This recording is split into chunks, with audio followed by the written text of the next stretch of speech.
Ayan, hello po sa ating lahat. Kumusta? Marami pong salamat sa Team EDC na nakatune in dito sa aking channel.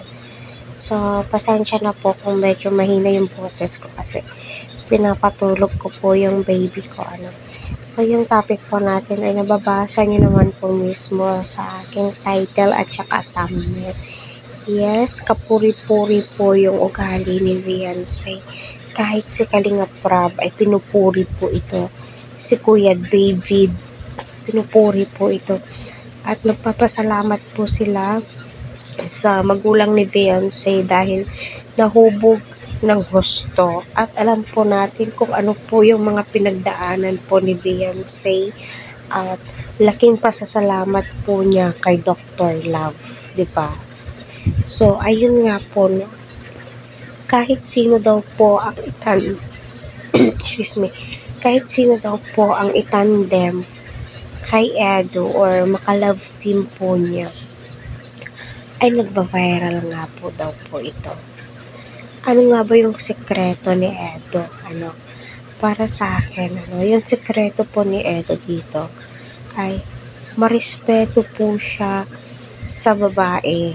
Unang-una, di mo po makikita si Edo na hahawakan ka bigla, diba? Minsan, kagaya lang po nung hinawakan niya si Beyonce kasi nga itong si Beyonce is ayaw sumama sa kanya. Ayaw umupo sa front seat. Yun po, no? Pero never mo po makita si Edong aakbayan bigla si Beyonce. At yung ugali din po ni Edo ay hindi po niya binabypass ang guardians ni Beyonce, which is ang parents po niya. Kaya yun po yung number one pinakagusto ng mga supporters ni Edo, mga sponsor po ni Edo. Kasi napakagalang po talaga niya.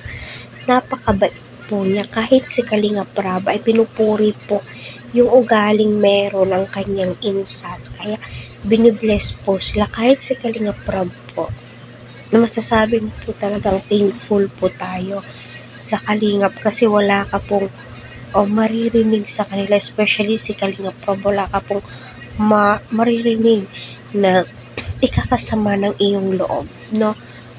Parang pinapantay-pantay po niya, diba? Kaya patuloy po natin silang suportahan.